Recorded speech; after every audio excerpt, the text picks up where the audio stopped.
Hello and welcome to today's episode of pianoTV. I am Allysia, your host, and today I wanted to talk about the question that I receive all the time via email.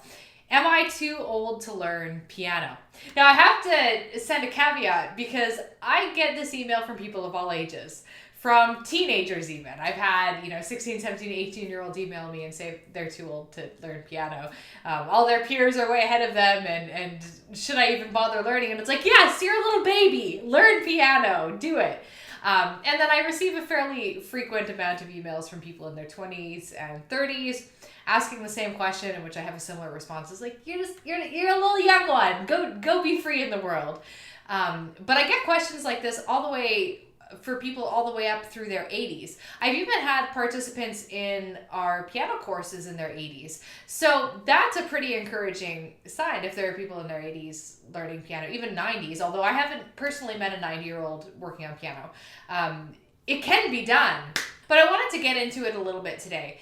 Learning music as an adult is a different experience than learning as a kid. Our brains aren't quite as spongy. So I wanted to talk about some of the possible caveats and traps that you might fall into when you're a little bit older learning the piano. But the short answer to the question of am I too old to learn piano is no. If that's all you wanted to get from the video, then now you've gotten it, and go practice piano and have fun. For the rest of you, let's get started. One of the things I wanted to talk about first and foremost is one of the main benefits of learning piano as an adult. You have this depth of life experiences that you can draw from that children just don't have, and that makes learning the instrument so much more meaningful and rewarding to play. So how many times have I heard a 13-year-old play a Chopin nocturne and just not understand the subtleties of the music at all? They can play the notes, but they're not really evoking an emotional response with the performance. That's not to say that if you're 13, you shouldn't learn Chopin nocturnes, but as adults, our life experiences just bring so much more to the table. And we also get emotional fulfillment from playing music that kids just don't. Like, I don't think I've ever had a 10-year-old be like, man, Allysia, I was having the worst day, and then I sat down at the piano and all my troubles just melted away. No kid is gonna say that. So that's an adult specific thing. And if you want an emotional outlet, then it doesn't even necessarily matter how much of a mastery you obtain on piano. Even just being competent is enough to relieve your tensions and worries. One of the biggest challenges for adult learners isn't necessarily physiology, although having stiff fingers is a real problem that a lot of us face as we get older. And it also isn't brain plasticity. So our brains are less plastic as we age, but we can still learn new skills. It's not like there's a switch that gets hit and all of a sudden we can't learn anything new anymore. So I don't think those are our major problems as adult learners. I think that our biggest problem as adult learners is that we just are terrible at being beginners. Kids are awesome at being beginners.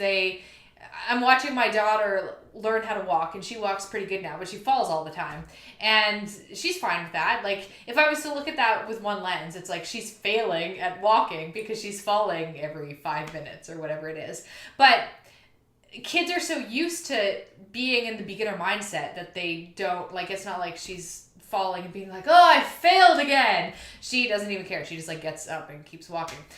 So I don't even like looking at it as failure. It's just when you're a beginner, when you're learning new skills, there's going to be a lot of falling over, and it's part of the process. It means that you're doing something. But as adults, we have a really hard time accepting the fact that we're going to be falling down on our face all the time. And usually it's not going to hurt, but every now and then it's going to hurt a little bit. And we're just not comfortable with that. We think that since we can understand something intellectually, that we should just instantly, I don't know, we just don't have the patience at being bad at something. So I think that's actually one of the biggest hurdles. Doesn't matter how old you are, if you're 20 or if you're 80, that mental barrier of having to be a beginner at something, not being very good at something when you start. We're all terrible at things when we start them until we get better at them. So yeah, that beginner mind is a real challenge. So on the topic of physical ailments that older piano learners can have that affect them, even when they're fairly young, 30s and 40s, is as early as I've seen arthritis. Arthritis tends to, well, I used to think that if you had arthritis in your fingers, playing piano would make it worse. But it actually turns out that it can make arthritic symptoms better. It's kind of like playing the piano gently can serve as like physio for your fingers. And people who have arthritic fingers and who play the piano notice that like the day after a practice session, their hands feel better than if they didn't practice at all. So it is actually, like, as long as you're practicing properly, it can be really good for your hands. So the biggest issue if you have arthritis in your hands is to practice in shorter sessions because you don't want to overdo it. Gentle is the key. And also to make sure you're practicing really good posture. And this is where I would recommend working with a professional, like a teacher, especially a teacher who is familiar with these kinds of things and can help you to make sure that you're not going to further injure yourself. But arthritis isn't, it doesn't mean, like, if you have arthritis, it doesn't mean you're not allowed to, like, you can't learn a musical instrument. Too bad for you. It can actually be a really great thing for you. Another challenge that adult learners face is a lack of coordination. And this can be at any age. Actually, this can even be with kids too. Maybe this just comes back to beginner minds and kids just being a little bit more comfortable with like not having the same degree of coordination. Because I mean, how many times have I seen kids play with their pinkies in the air?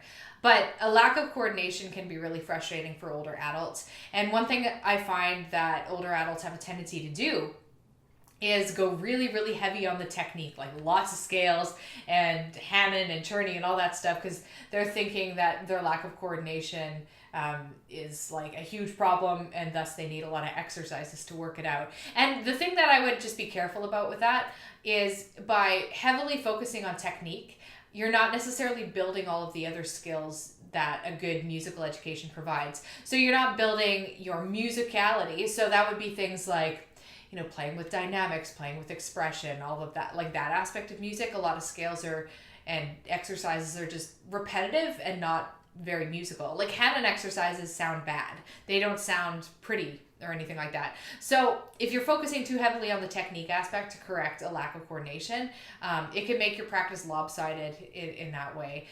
And by focusing on the pieces, you're still going to build your technique. And with the side effect that it's probably going to be more rewarding to play, because being able to play a piece is more satisfying than just being able to play a scale. Even though the scale provides instant gratification because you can learn it faster. I also think the lack of coordination is what can make adults, you know, throw their hands in the sky and be like, I'll never be good at this piano thing. Whereas again, with kids, you don't really see that problem.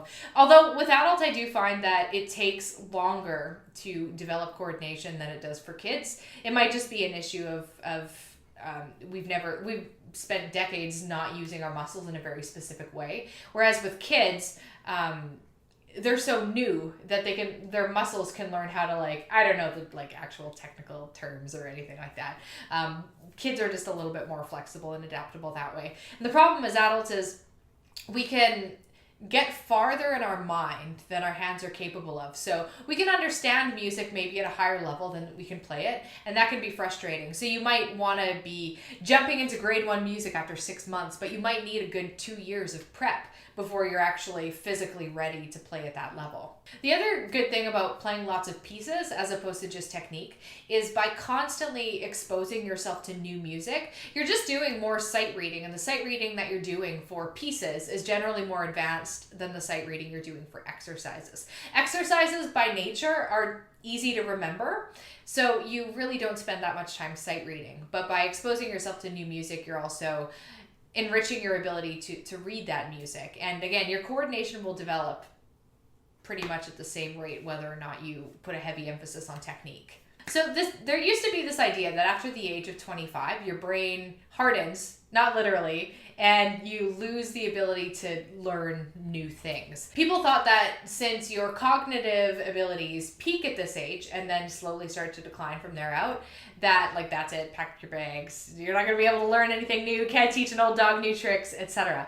But newer research shows that that's just like not even true at all. And it does take us a little bit longer to learn things once we've passed a certain age. So I believe that like once you're older than 8 years old, it's a lot harder to learn a language, and you're not going to ever really be able to learn it in a way where you sound like a native speaker. Whereas if you start learning a second language, or a third or fourth, when you're under the age of 8, you can pick it up and be fluent in a way that is just maybe a lot harder to attain as an adult. And the same is true when we learn skills like piano. You can become very, very, very good at piano as an adult. You can even become excellent at piano. You just might not hit that degree of fluency that you would have had if you had learned as a kid. But that's okay, because that doesn't take away from our joy of learning. We don't learn piano to, well, I don't expect most of us do. We don't learn piano to become like the 0.001% top elite master, whatever. We learn it because it brings us fulfillment and enjoyment, and you can be very accomplished without needing to have that like extra layer of fluency. Okay, so I want to get a little technical, and I'm going to do my best here as a non-science person. I'm married to a science person, so I feel like that helps me a little bit when I'm trying to talk about this stuff. But there's a fatty substance in the white matter of our brains called myelin. And myelin basically adds as insulation for our axons. Axons are what help us learn things. They kind of like fire between each other, and here's where my explanation's breaking down a little bit, but they basically are like two dots connecting in our brain that fuse together when we're learning new skills. So the axons connect to neurons in your brain when you're learning a new skill. So the more you practice a new skill, the more these neurons are firing, which further reinforces that pathway. And then more myelin is produced to insulate that pathway. So this activity-driven insulation, which is like our myelin, is considered an essential component of learning anything. So as we age, we produce a lot less myelin than we did when we were kids. When we're kids, we're just like myelin-making machines. But that's, again, not to say that just because we produce less of it doesn't mean we produce none of it. We can still create enough myelin in our brains to kind of pad our neurons in order to keep learning new things. It's just not, again, to like the exact same saturated degree that it would be if we were kids. Basically, if you have the expectation that learning piano is going to be easy, you would just have to adjust your expectations, because it's not going to be easy. I mean, nothing is a cliche, but like nothing worthwhile is easy, and that's okay. Like it's rewarding to do hard things. Why else would people lift weights and stuff, right? I mean, you get the end result, but it's also very hard, and because it's very hard, it makes the end result more satisfying. Now, learning piano is simple though. It's not easy. It takes a long time to become good at it, and you have to put in the time. But it's simple. Get a few method books. Start from the beginning. Get a teacher, because they'll help you navigate your way through it. Practice consistently every day if you can. And that's all you need to do. It is that simple. And even if you're struggling with some of the issues we've talked about, like a lack of coordination, you're not comfortable being a beginner, those things can all be worked on, and you just might not be like a master in a year, but pretty much no one is. So I mean, you hear about those kinds of people who are like the savant who, but most of us are mortals and not that amazing. So hopefully, if you're wondering if you're too old to play piano, maybe I've just given you a list of problems. I don't know if this is actually helpful to you guys, but I hope it is, because I've seen people at all ages learn piano with it's really like some people really have more physiology to work through than others, and some people have more mental barriers to work through than others. And some people, although this is like kind of rare, just seem to like pick it up without too much effort. So no matter where you fall on the spectrum, you're going to be able to learn piano, and it's going to benefit your mind, it's going to benefit your hands, and it's going to give you like an improved self-discipline muscle. It's going to give you improved self-esteem because you're doing something awesome that most people don't do. There's a lot of really great reasons to learn piano that like is beyond scope of today's video to talk about, but you are not too old to learn piano. I promise you, especially if you're a little like 16-year-old watching this video. Go practice. You can get into that university that you want to get into with like 2 years of work. I've seen it happen. I've had students start as teenagers and just like really put in the time, like 4 hours a day of practice, and they are able to get into music universities and colleges and stuff. So if that's you, do it. You've got the time. You can do it. And if you're 80, you can do it. And if you're 90, you can do it. All right, so that's my motivational pep talk. I don't know. Again, it felt like I was kind of listing a lot of downsides, so hopefully it wasn't too negative for you guys. Anyway, thank you so much for sitting down with me today talking about this. If you enjoyed the video, please give it a thumbs up. I really appreciate it when you do. And subscribe if you liked what you see, because we do a lot of different content on this channel. We do, like I'll sit down and do Q&As with you guys and stuff. Sometimes we'll do more formal videos where like we're talking about the history of a composer or certain pieces and stuff. And we'll have some of those coming out soon in the future again. So yeah, stay tuned, stick around, and I'll catch you in the next video.